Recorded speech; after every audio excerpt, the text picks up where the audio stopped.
많은 분들이 성경을 읽지만 성경에 관한 오해를 가지고 성경을 읽습니다. 성경을 잠언집과 같이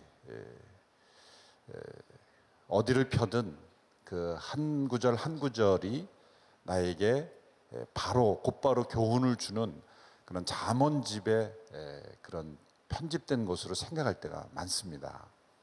물론 그런 잠언의 형태로 되어 있는 말씀들이 있죠. 예수님의 산상수훈도 한 구절 한 구절만 읽어도 그 의미가 우리에게 깊은 교훈을 주는 말씀이 있고, 또 잠언, 시편 뭐 그런 부분들이 있습니다만은, 성경 전체적으로 보면 성경은 역사책입니다. 성경은 역사입니다. 그래서 성경을 읽을 때 아침마다 아무데나 펴서 그렇게 나에게 주시는 말씀이 뭔가 그렇게 읽으려고 할 때는 큰 오류에 빠지게 되는 거죠. 그래서 어떤 분이 그런 식으로 성경을 읽는 분이 그런 책에서 그런 이야기를 읽은 적이 있습니다. 오늘은 하나님 나에게 뭐라고 말씀하시는가 갑자기 폈더니 그대로 살아야 되는데 유다가 가서 목을 매니라, 그 말씀이 확 들어온 거죠. 하나님 나한테 목매라 그러시는 건 아닐 텐데 그래서 다시 폈더니 너도 가서 이와 같이 하라, 이건 아닐 텐데, 그리고 3~4번으로 다시 폈더니 내가 하고자 하는 일을 속히 하라.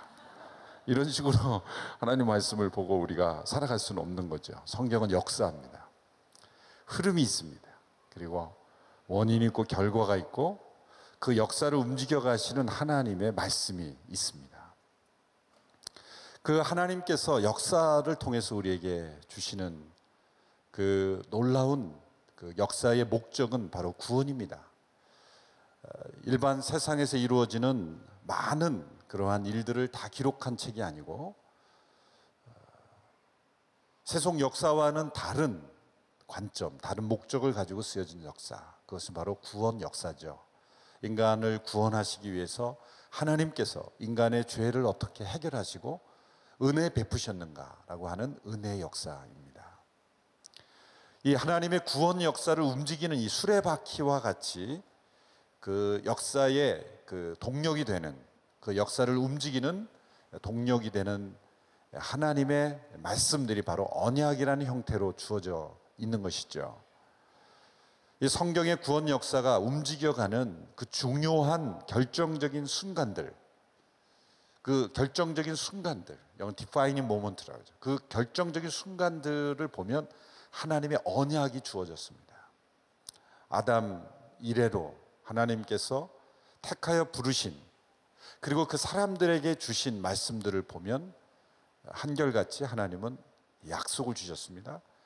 그런데 그 약속이 그 문화 속에서 주어질 때 언약이라는 형태로 고대 샘족의 문화 속에 담겨 있는 언약, 단순히 약속한 것을 쉽게 깨트릴 수 있는 그런 약속이 아니라 자신의 생명을 내걸고 또 자신의 목숨과 그리고 피의 의식을 통해서 만일 그 약속이 깨어지면 죽음을 면치 못한다는 이 엄중한, 이 엄숙한 언약을 통해서 하나님께서 하나님 당신의 생명을 내걸고 인간을 상대로 해서 맺으신 언약으로 인간과 역사를 함께 공유하셨다.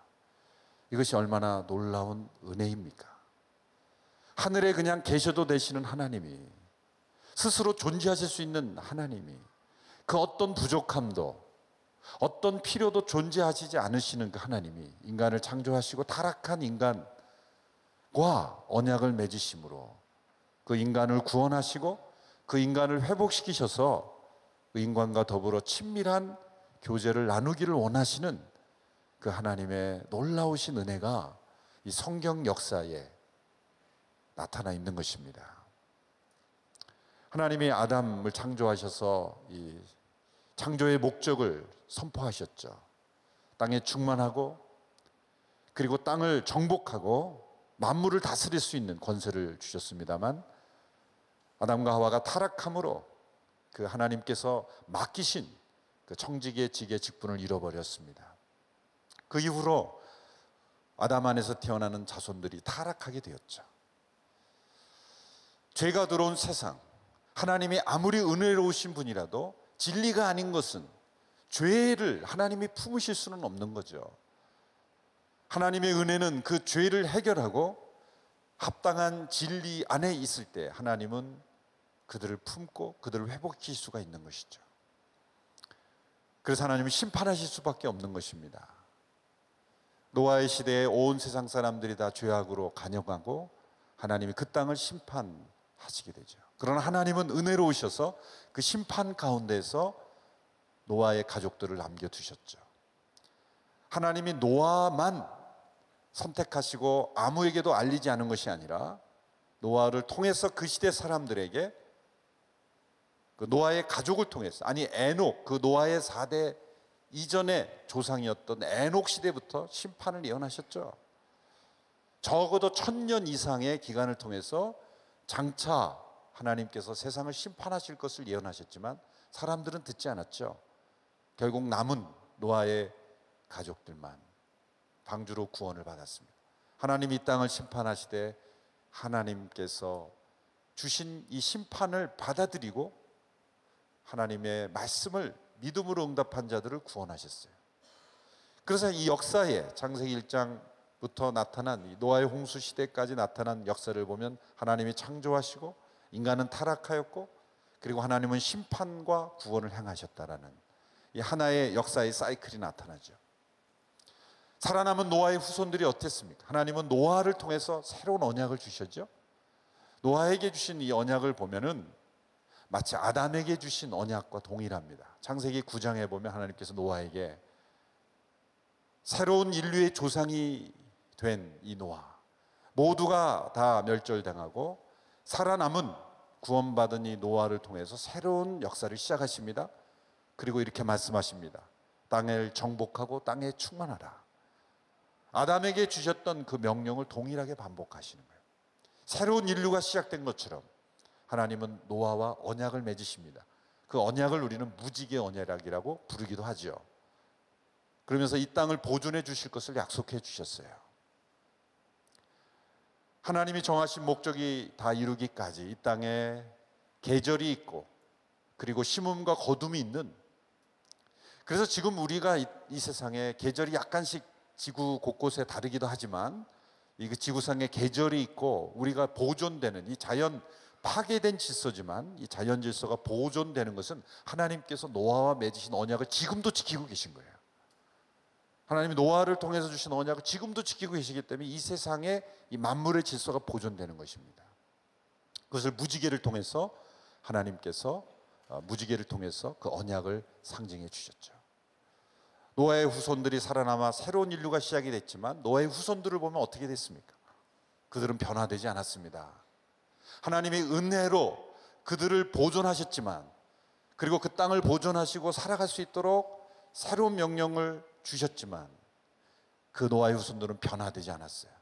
노아의 후손들을 보면 또다시 그들은 범죄하고 그 결과 바벨탑을 쌓았죠. 바벨은 하나님을 대적하여 스스로 높아지려고 했던 인간의 욕망을 보여주는 것이죠. 하나님은 그 땅을 또다시 심판하셔야만 했습니다. 그런데 하나님께서 그 노아의 후손들을 바로 심판하지 않으신 것은 하나님이 노아와 이런 약속을 하셨기 때문이죠. 다시는 물로 이 세상을 심판하지 않으실 거다. 무슨 심판이 남아있어요? 불의 심판이 남아있죠. 물로 심판을 하지 않으시겠다 그랬으니 또 다른 재료가 불이 남아있다는 거예요. 마지막에 이제 불의 심판이 요한계시록에 남아있습니다만 그 사이에 하나님은 놀라운 구원의 역사를 보여주는 것이죠. 노아의 후손들을 바로 심판하시는 것이 마땅한데 하나님께서는 아브라함이라는 한 사람을 택하십니다. 그리고 그 아브라함에게 약속을 주십니다. 언약을 주십니다. 창세기 12장에 하나님께서 아브라함에게 주신 언약을 보면 마치 아담을 새로 택하신 것처럼, 그리고 노아를 택하셔서 새로운 시작을 하신 것처럼 새로운 시작을 하는 언약을 주십니다. 내가 너로 복의 근원이 되게 하겠다. 너의 후손을 창대하게 해서 복의 근원이 되게 하시겠다. 땅의 모든 족속이 너를 인하여 복을 얻을 것이라. 이것은 새로운 명령이 아닙니다. 아담 한 사람을 통하여 세상의 모든 사람들을 통치하시는 하나님의 비전, 노아를 보존하셔서 노아를 통해 땅의 모든 사람들을 하나님의 백성으로 삼고 하셨던 하나님의 그 비전, 그 비전이 아브라함을 통해서 계속 이어지고 있는 겁니다. 아브라함을 통해 하나님은 새로운 인류를 계획하셨어요. 그런데 아담과 노아 시대와 다른 것은, 노아 시대는 다 침판하시고 노아를 살려두시는 방법을 하셨지만 아브라함 시대는 정반대로 하신 거예요. 아브라함을 먼저 선택하심으로 아브라함의 후손 가운데 있지 않으면 나머지는 버림받는 선택과 유기의 방법을 사용하시는 거죠. 땅의 모든 족속을 향하시지만 그러나 하나님의 복으로 들어오는 통로는 아브라함의 후손이 되어야 되는 거예요. 하나님께서 아브라함을 택하셔서 그 언약대로 창대케 하셨어요. 그 결과 하나님은 모세를 통해서 그 백성들을 이끌어내셔야만 하는, 애굽에서 그 민족을 창대케 하고 애굽에서 가나안으로 인도하신 그 백성들에게 모세를 통해서 새로운 언약을 주셨어요. 모세에게 주신 언약은 사실 아브라함에게 주신 약속의 확장이라고 보시면 됩니다. 아브라함의 후손들이 한 민족과 국가로서 이제 체계를 갖춘 민족으로서 아브라함의 후손들에게 하나님께서 언약을 주셨죠. 그게 모세를 통해서 주신 언약이에요. 아브라함과 모세를 통해서 민족이 된 이스라엘 백성들이 어떻게 했습니까? 선택을 받은 민족, 하나님의 백성으로 선택받고 그리고 특별한 은총을 받은 그 백성들이 하나님을 경외했습니까? 그렇지 않습니다. 그들에게는 하나님의 심판이 임했습니다. 그런데 그 심판은 온 우주적인, 전 세계적인 노아의 심판과 같지 않은 이스라엘 한 민족에게 주어진 심판이지만 그것은 동일한 원리로 주어진 심판이었어요. 하나님은 그 이스라엘 민족들을 심판하시는 가운데 구원을 행하십니다. 그 가운데서도 노아를 남겨두신 것처럼 남은 자를 남겨두세요. 뿐만 아니라 그 심판의 한복판에서 하나님께서 놀라운 새로운 언약을 주셨죠. 그것이 어제 우리가 살펴본 대로 예레미야 31장 31절로 34절에 나온 하나님께서 이스라엘과 유다 집에 세우실 새로운 언약, 그것은 하나님의 법을 그들 속에 주고 그들에게 새로운 마음을 주고 새 영을 부어주셔서 그들이 하나님의 심판의 백성이 아닌 하나님의 구원받은 백성으로 하나님을 순종하고 하나님을 섬기는 백성으로 변화시켜 주시는 그런 놀라운 변화의 약속을 주신 거예요. 그 백성들이 심판에 떨어져야 마땅할 그 현장에서 하나님은 새로운 비전을 선포하십니다. 홍수 심판 때 노아를 살려두신 것처럼 바벨탑의 저주 가운데 있었던 그 가운데 아브라함을 택하신 것처럼 하나님은 이스라엘의 그 심판 가운데 있는 그들에게 하나님 새로운 약속을 발표하신 것입니다. 그리고 그 새 언약의 주인공으로 예수 그리스도께서 오신 것입니다. 그래서 하나님께서 이 역사 가운데, 성경의 역사 가운데 택하신 사람들은 단지 그 사람이 어떤 위대함 때문에, 그 사람에게 우리가 어떤 본받음 때문에 있는 요소들도 있지만 더 중요한 것은 하나님이 택하신 사람들은 모두가 다 하나님께서 언약을 주신 사람들이라는 거예요. 그리고 그 사람들의 공통점은 하나님께서 그 시대의 중보자로 하나님이 부르셨다는 거예요. 그 언약의 중보자로 불렀다는 거예요. 어떤 사람은 선지자로서 그 언약의 중보자가 됐습니다. 어떤 사람은 제사장으로서 그 언약의 중보자가 됐어요. 다윗은 왕으로서 그 언약의 중보자가 된 거예요. 중보자는 무엇일까요? 중보자란 이 양측이 관계가 끊어졌을 때, 도저히 양측이 서로 대화도 안 되고 관계가 완전히 단절되었을 때 중간에서 양쪽을 다 잘 아는 사람이 서로 화해시키는 역할을 하는 사람이 중보자죠. 이쪽 편의 의견을 이쪽 편에 전달하고 이쪽 편의 의견을 다른 편에 전달해서 서로가 통하게 만들어주는 것이 중보자입니다. 이 중보자와 비슷한 단어가 있는데 중개가 있어요. 중개.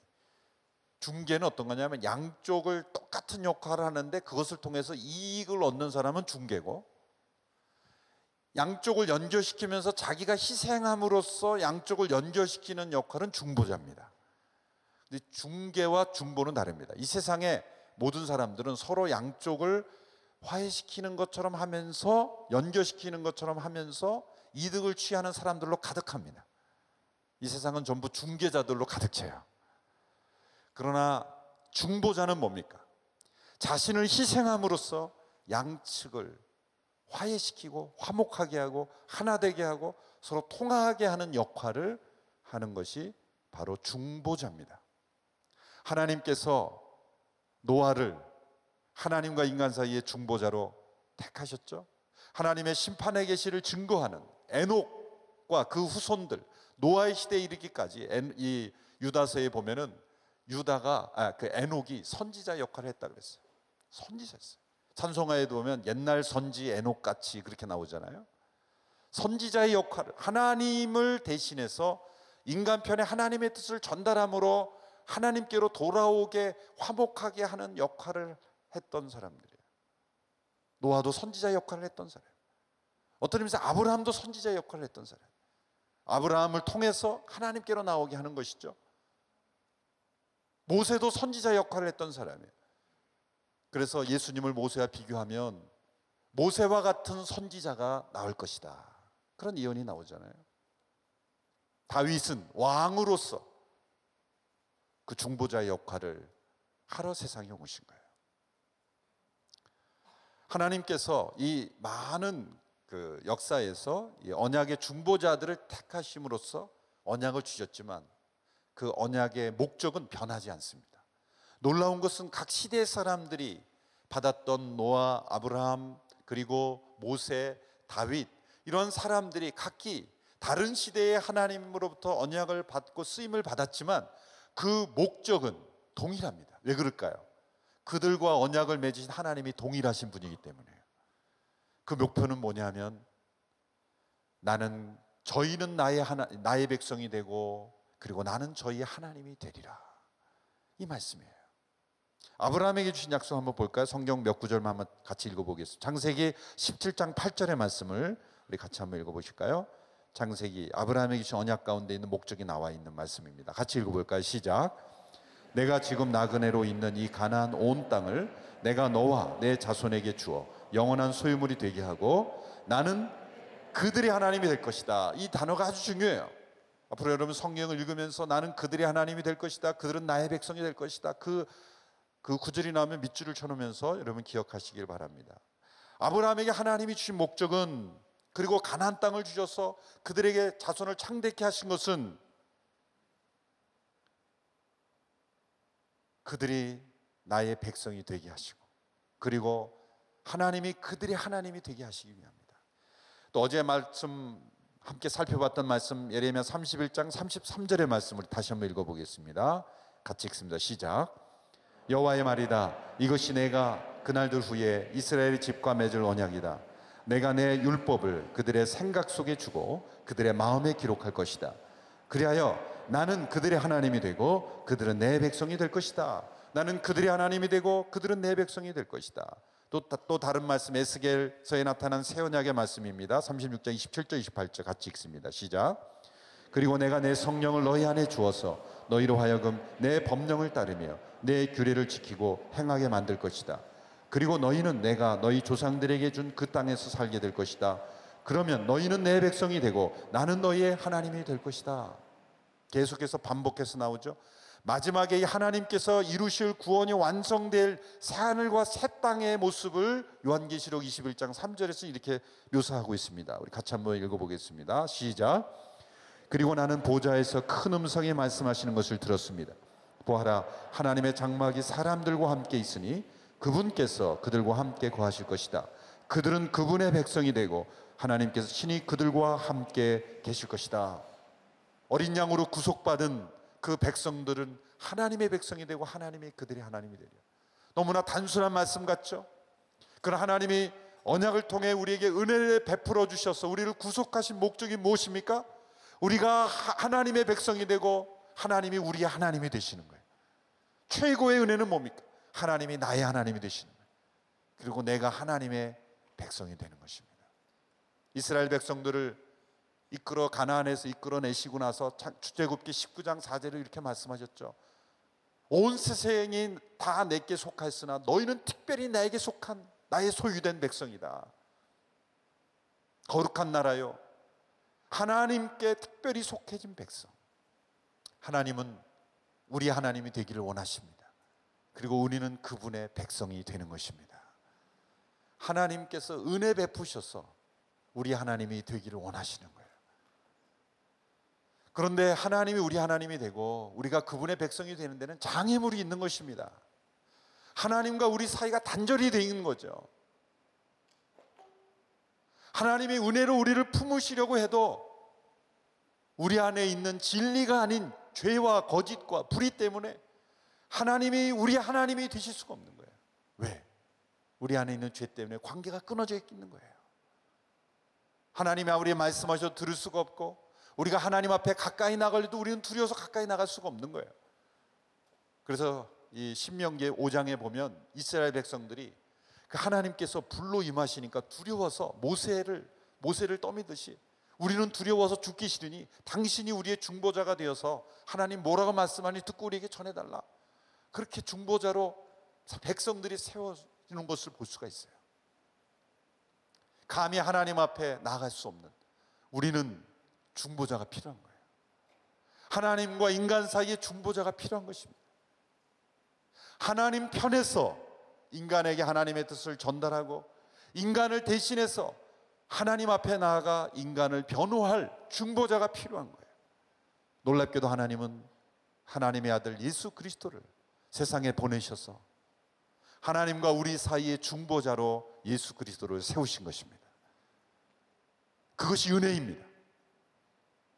관계가 완전히 단절된 상태에서 누군가 중보의 역할을 하는 사람이 나타나면 얼마나 큰 은혜입니까?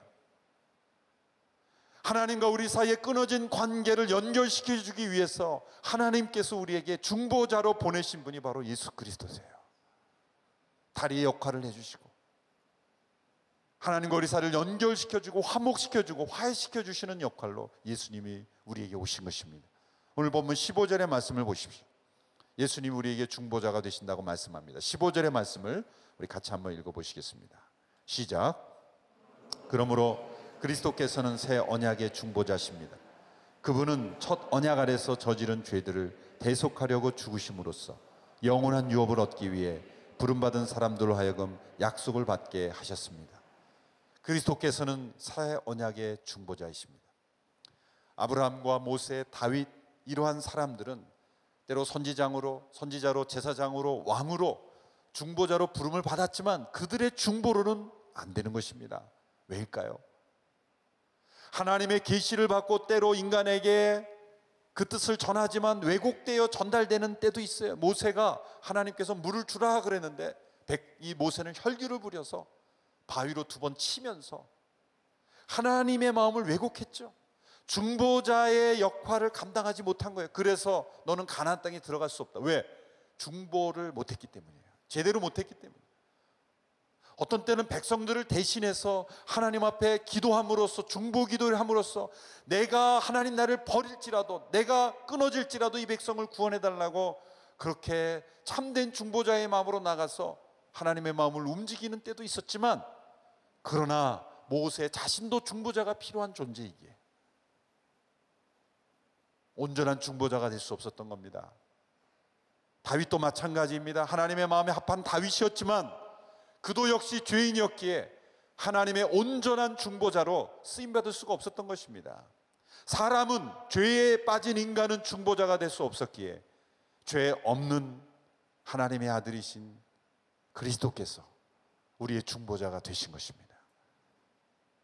그래서 예수님은 이 선지자와 제사장과 왕, 이 삼중 직분을 다 수행하시는 중보자로 우리에게 오신 거예요. 다윗의 후손으로 그분은 참된 왕의 통치자로 우리를 중보하십니다. 모세보다 더 나은 선지자로, 모세보다 더 나은 제사장으로 그분은 우리의 중보자가 되십니다. 그래서 히브리서에서는 새 언약을 이렇게 표현하죠. 더 나은 언약이다. 더 좋은 언약이다. 옛 언약이 문제가 있어서가 아니라, 그것 왜 새 언약이 더 좋은 언약입니까? 그것은 중보자가 온전하신 분이기 때문이에요. 중보자가 예수 그리스도이기 때문에 이 언약은 반드시 효과 있게 나타나는 더 좋은 언약, 더 나은 언약이실 수 있는 겁니다. 예수님은 하나님을 대신하여 인간에게 하나님의 마음을 전하고, 또 백성을 대신해서 그 하나님께로 나아가 우리를 중보하시는 중보자로 하나님과 인간 사이를 연결시키는. 그런데 문제는 하나님을 대신하여 인간에게 하나님의 사랑을 증거할 때, 또 백성을 대신하여 하나님께로 나갈 때는 반드시 해결된 문제가 있습니다. 그게 죄죠. 허물이죠.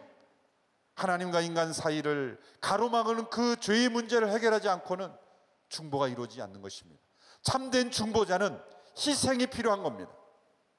이 세상의 중개는 다 양쪽을 이용해서 자신의 이득을 취하는 자들이지만, 진정한 중보자는 자신을 희생함으로 하나님과 인간 사이를 연결시키는 화해의 다리가 되고, 그리고 화목의 제물이 되고 중보의 희생이 되는 거예요.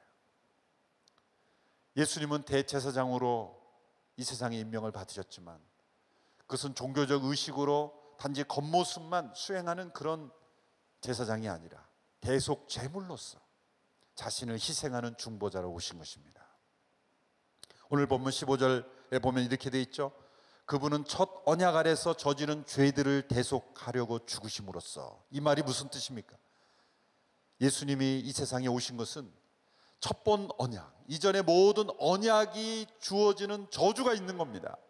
모세의 율법에 하나님의 언약에 합당하지 않았을 때 주어지는 모든 죄에 대한 심판, 죄에 대한 하나님의 저주, 죄에 대한 하나님의 진노를 예수님께서 이 첫 언약의 중보자가 되심으로, 새 언약의 중보자가 되심으로 그 언약의 저주를 다 담당하신 거예요. 예수님 외에 언약의 중보자가 온전히 되실 수 있습니까? 하나님의 언약 앞에서 우리가 담당해야 될 모든 하나님의 진노와 저주를 예수님이 담당하시는 겁니다. 예수님의 십자가에서 그 몸이 찢어지셨습니까? 우리가 어제 잠시 살펴보았듯이 하나님이 아브라함에게 그 약속을 주실 때 그 고대근동에 의식이 있었다 그랬죠. 동물을 둘로 쪼개고 그 쪼개진 피 흘리는 동물 사이로 양측이 지나가는 의식. 만일 언약을 어길 경우에는 이렇게 찢어지는 죽임을 당할 것이라는 그 언약의 저주를 예수님이 십자가에서 찢기심으로 그 언약의 저주를 담당하시는 거예요. 예수님이 받으신 그 잔은 저주의 잔, 죽음의 잔, 진노의 잔이었던 겁니다. 중보자로서 하나님 인간을 용서하실 수 있는, 하나님 인간에게 은혜를 베푸실 수 있도록 중보자가 되시기 위해서 희생하신 것입니다. 그러므로 우리 인간을 대신하여 하나님 앞에 나갈 때는 하나님 앞에 우리를 변호한 거죠. 나의 이 중보의 희생을 근거해서 이들을 용서하소서. 나의 중보의 제물이 된 것을 근거로 해서 이들에게 은혜를 베풀어 주소서. 이들을 용서해 주시옵소서. 하나님을 대신해서는 인간들에게 이렇게 말합니다. 하나님께서 이렇게 희생하셨으니 너희는 이 하나님의 은혜를 받아들여라. 이 하나님의 용서를 받아들여라. 너희는 이 새 언약 안에, 은혜 안에 초청된 자들이다. 예수님은 이렇게 새 언약의 중보자가 되어주신 것입니다. 사실 예수님이 이런 첫 언약의 중보의 희생자가 되신다는, 이 대속 제물이 되신다는 것은 이미 구약에서부터 여러 번의 그림자를 통해, 예표를 통해, 사건을 통해 우리에게 미리 암시해 주셨어요. 여러분, 옛 언약 안에서 수없이 드려지는 제사를 통해 백성들이 용서받았습니까?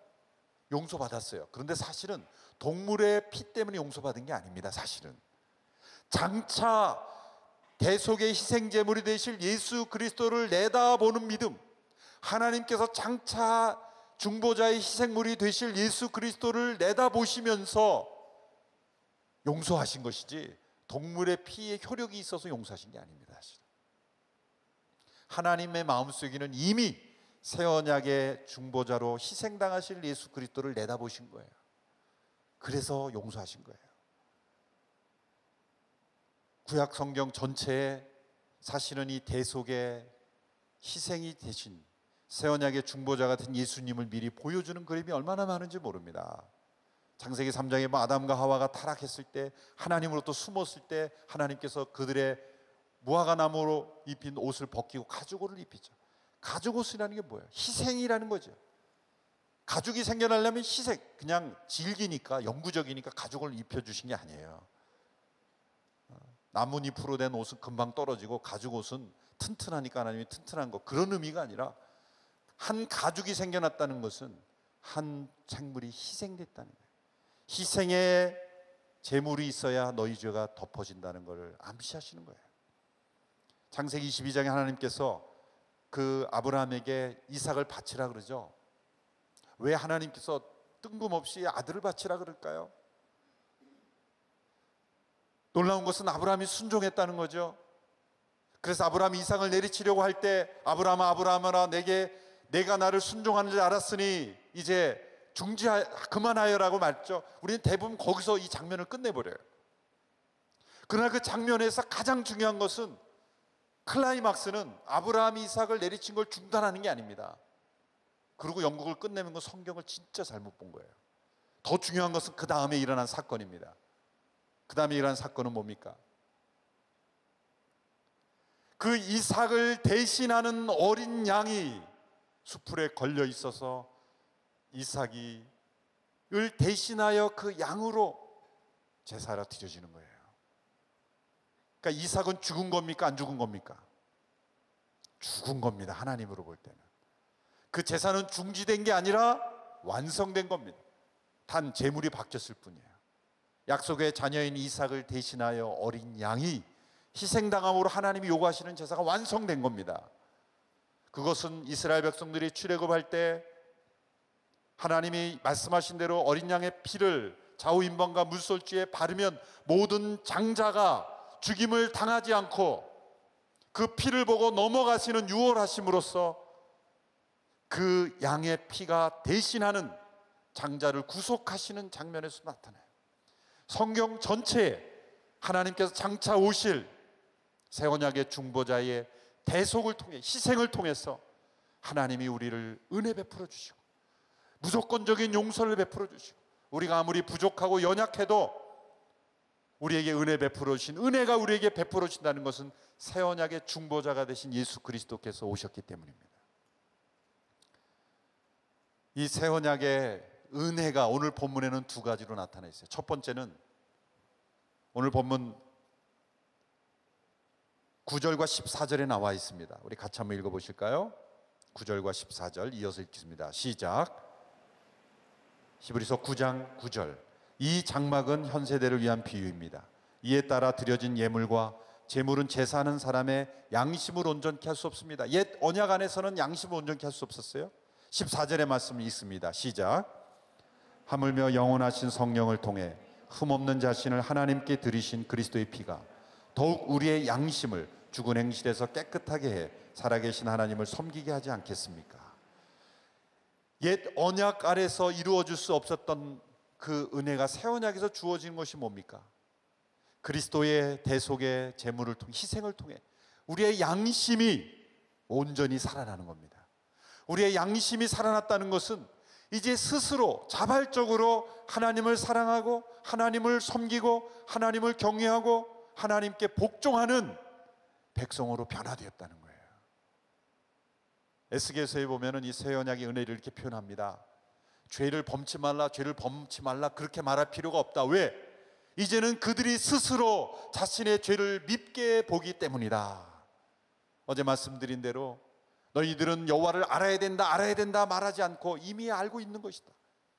해야 한다가 아니라 되어지는 것이다. 왜? 양심이 회복됐기 때문에. 양심의 기능이 살아나지 않은 상태에서는 아무리 법으로 해야 된다 그래도 해야 하는 것 같지만 실상은 근본적인 변화가 일어나지 않는 것은 사람의 속사람, 이 양심이 망가져 있기 때문이에요. 그런데 예수 그리스도의 보혈의 능력이 임했을 때, 십자가의 은총, 성령의 은총이 임했을 때, 새 마음과 새 영을 부어주실 때는 양심이 살아나는 거예요. 양심이 정결케 되는 겁니다. 예전에 순종했을 때는 벌 받을까 봐 무서워서 순종했어요. 근데 이 순종의 동기가 바뀌는 겁니다. 이제는 벌 받을까 봐 무서워서 순종하는 순종이 아니라 하나님을 사랑하기 때문에 순종하는 순종으로 바뀐 거예요. 순종의 동기가 바뀌었어요. 또 순종할 수 있는 힘이 바뀝니다. 예전에는 아무리 하려고 해도 그 힘이 나지 않았습니다. 육신의 본성으로는 순종의 한계가 있습니다. 그런데 이제는 하나님의 은혜와 성령의 임재하심으로 이제는 온전히 순종할 수 있는 순종이 되는 겁니다. 죽기까지 순종할 수 있게 된 것입니다. 순종의 힘이 달랐어요. 받으시는 하나님 편에서도 예전에는 온전하지 못한 순종은 순종이 아니고 죄에 따른 심판밖에 있지 않았어요. 그러나 우리의 순종이 불완전할지라도 온전히 순종하신 그리스도의 순종으로 우리를 보충해 주시는 거예요. 불완전한 순종일대로 하나님이 받으시는 거예요. 단 우리가 예수 그리스도 안에서 그분을 의지할 때는 내 공로 없으나 예수 그리스도의 공로를 의지하며 나아갑니다. 그렇게 주 앞에 나갈 때 우리의 불완전한 순종도 하나님이 받으실 수 있는 것은 바로 예수 그리스도의 새 언약의 중보 때문인 것입니다. 이제 우리는 벌 받을까 봐 무서워서 순종하는 자들이 아니라 양심이 살아나 양심이 청결케 돼요. 하나님을 사랑하기에 하나님을 더욱 힘써 섬기는 그런 순종의 사람들로 변화된 것입니다. 두 번째, 새 언약의 은혜가 오늘 말씀에 16절 17절에 나타나 있습니다. 16절 17절 우리 같이 한 목소리 읽어볼까요? 시작.